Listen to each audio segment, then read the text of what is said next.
대략 130석 정도는 무난하게 지역구에서 하지 않겠나라고 좀 보는데 지난번보다는 조금 위가 아니겠느냐. 지역구가 120에서 130 정도 되고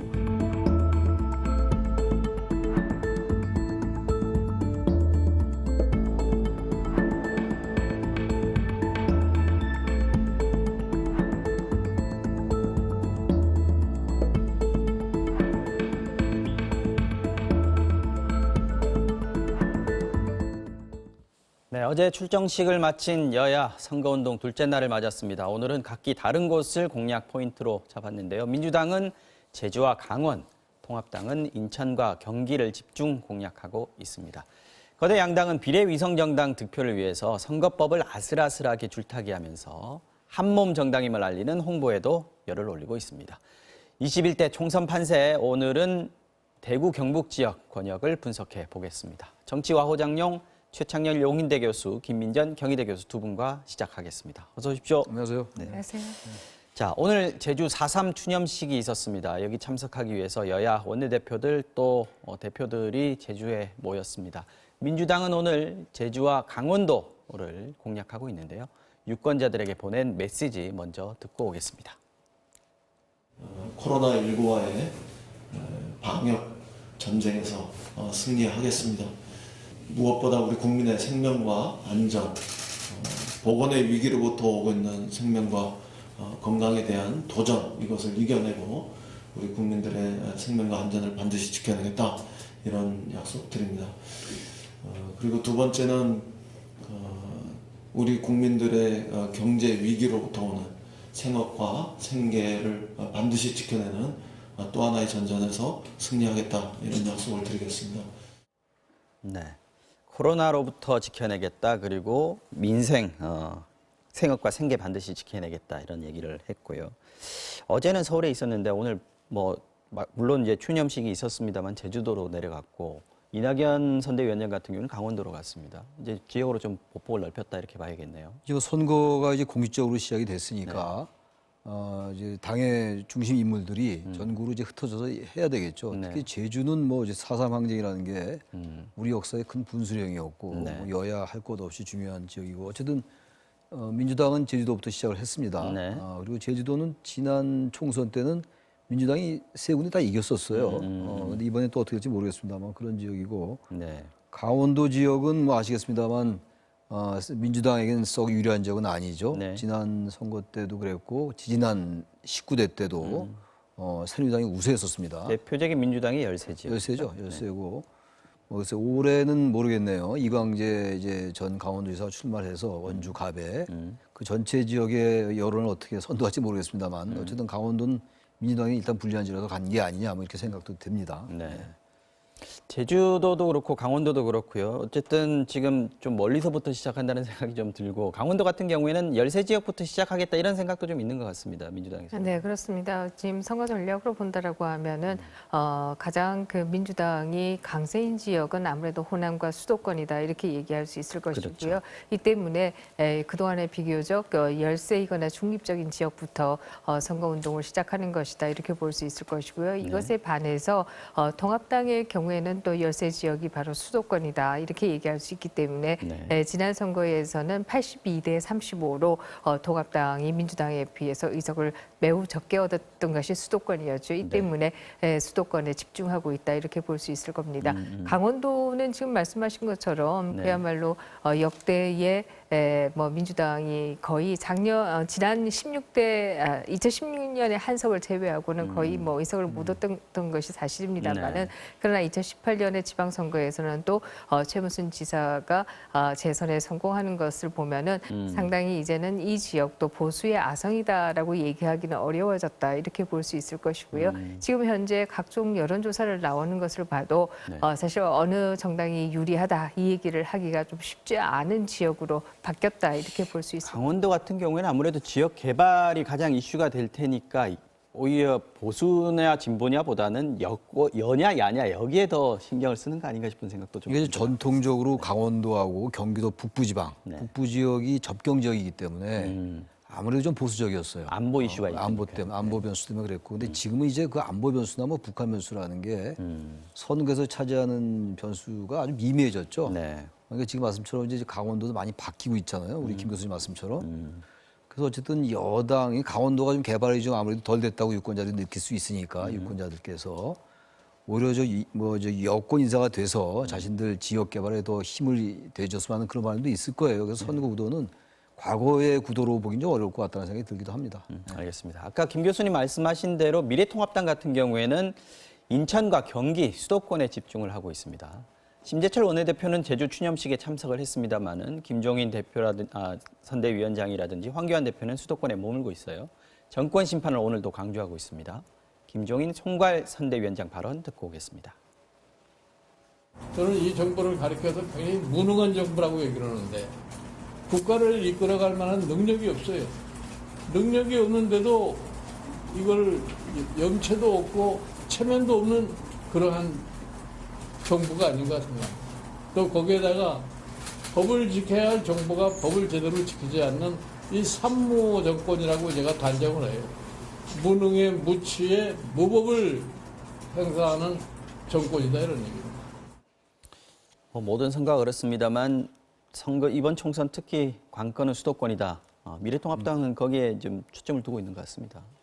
지난 선거야말로 민주당이 거의 싹쓸이했죠. 83석인가요? 뭐 82석인가 이렇게 얻었고 민주당이 35석인가 뭐 아주 비교가 안 될 정도였어요. 그러니까 이번에 어쨌든 지금 민주당이나 통합당 모두 이제 수도권이 승부처입니다. 네. 지난 선거하고 좀 양상이 다르긴 한데 수도권에서 50석 이상은 얻어야지 일단 뭐 일당을 노릴 수 있는 이런 상황이에요. 네. 근데 어쨌든 수도권이 지금 121석이거든요. 서울이 49석이고 이런 상황에서 지금 뭐 통합당으로서 굉장히 좀 어려울 수가 있는 상황인 것 같아요. 최근 저거 현재까지 여론조사 뭐 하나의 추세에 불과하고 네. 현재 시점에 불과하긴 합니다만 저 수도권에서 지난 선거처럼 그 정도는 아니라 하더라도 상당한 성과를 얻지 못하면 이번에 또 이제 일당이 되기 어려운 상황이거든요.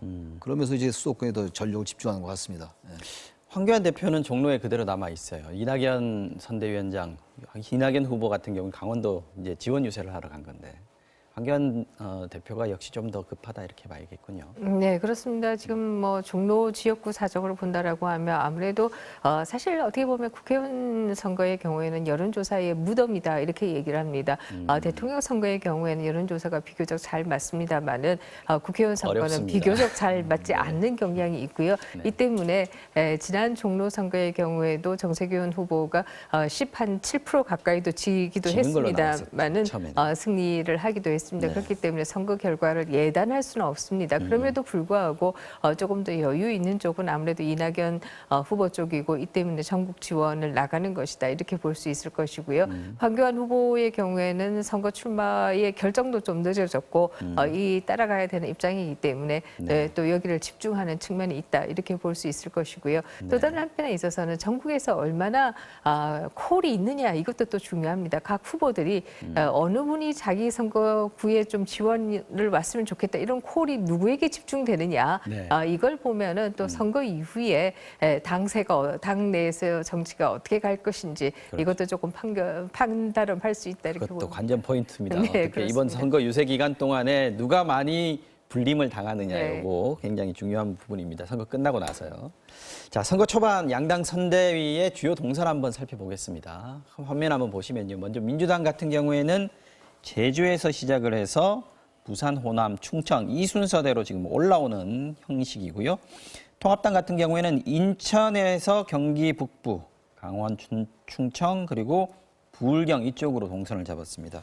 지금 양당의 움직임 뭐 좀 특징 같은 게 좀 있을까요? 교수님 어떻게 보십니까? 네, 사실 뭐 이번 선거의 판세는 일반적으로 얘기는 이렇게 합니다. 호남에서는 뭐 전반적으로 봐서 지역 구도가 아주 강화될 것이다. 이렇게들 예측을 하고요. 이 때문에 호남에서 지금 민주당이 적어도 23석 이상을 과거에 비해서 더 할 것이다.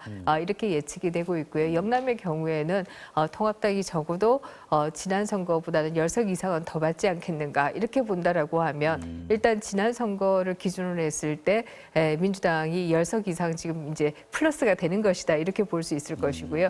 충청과 강원은 뭐 양 정당이 다 반분한 한다 이렇게들 계산들을 하는 경향이 있고요. 이 때문에 수도권에서 통합당의 경우에는 적어도 호남에서 민주당이 더 얻은 것보다 좀 더 얻어야 된다라고 하는 생각을 하는 것이고 거기에 반해서 민주당은 뭐 수도권을 지켜야 한다 이런 입장으로 가져가고 있는 것이다 이렇게 볼 수 있겠죠. 자, 거대 양당이요. 선거법 위반을 좀 피해서 비례대표형 정당들을 위성 정당들을 형제당이다, 한몸 정당이다 이거 홍보하는데 상당히 열을 올리고 있습니다. 지금 여기에 사실은 이번 총선 1, 2위를 누가 하느냐가 달려 있다고 봐도 과언이 아닌데 이게 지금 SNS는 괜찮은 모양이에요. SNS 상에서 보면은 민주당은 지역구 투표는 1번, 그리고 정당 투표는 5번 이렇게 적어놨고 통합당도 보면은 지역구 투표 2번, 정당 투표 4번 이렇게 적어놨습니다. 이게 프레카드에 이렇게 같이 적으면 위반인데 SNS는 괜찮은 모양이에요. 현수막에 프랭카드에는 안 되고 네. SNS는 별로 문제가 없다고 그럽니다. 그러니까 이게 사실 유권자들이 볼 때는 네. 우리 모르죠. 선관위에서 나름대로 선거법에 따라서 이게 아주 세심하게 유권 해석을 내린다 하더라도요. 우리 유권자들이 보기에는 도대체 SNS와 현수막이 뭐가 다른지 모르겠어요. 맞습니다. 이런 식으로 하니까 이번 선거가 다들 선거법이 못 따라가고 있는 상황인 거죠, 사실은. 전 또 다시 얘기입니다만 선거관리위원회가 보다 좀 적극적으로 법을 해석했으면 좋겠어요. 선관위에서도 누가 유권 해석을 하냐에 따라 달라질 것 같아요. 또 자동차도 정당 업무용 차는 또 안 된다고 그러고 네. 선거용 차는 또 된다고 그래요. 그럼 선거용 차량은 뭐면 정당 업무 차량은 뭔지도 잘 모르겠고 아, 정당 업무용 차량이라는 게 선거 때는 선거용 차량인 것인데 선거법인도 그렇게 나눠져 있어요 지금. 그러다 보니까 유권자들은 헷갈릴 수밖에 없죠. 그러니까 선거법이라는 게 어쨌든 공정한 선거라든지 유권자들의 표심을 잘 반영하기 위해서 있는 제도 아니겠어요. 네. 근데 이게 지금 정당들이 이렇게 그 틈새를 좋게 말해서 틈새를 노리는 거지 좀 부정적으로 얘기하면 아주 그 편법을 쓰고 꼼수 쓰는 거 아니겠어요. 그러니까 이렇게 되다 보니까 유권자들은 이번 선거를 글쎄 투표율이 어떻게 될지 모르겠습니다. 어떻게 될지 모르겠습니다만 어느 정당을 지지하든 간에 이번 선거제도는 이걸로 마지막이어야 된다라는 얘기들 많이 하는 게 아니냐 이런 생각이 들어서 그러다 뭐 정당들에게 이제 지금 선거기간 돌입했는데 이런 얘기를 한들 뭐 소용은 없을 것 같고 아무튼 선관위가 뭐 이제 열 며칠 12, 13일 남았잖아요. 네. 선관위가 적어도 이런 유권자들이 보기에 우리 주권자들이 보기에 너무 눈살을 찌푸리는 아주 그 애매하게 그 경계를 넘나드는 이런 행동에 대해서 좀 경종을 울리고 좀 조심을 시킬 필요가 있다고 생각합니다. 지금 보면은 이제 숫자가 상당히 중요하고요.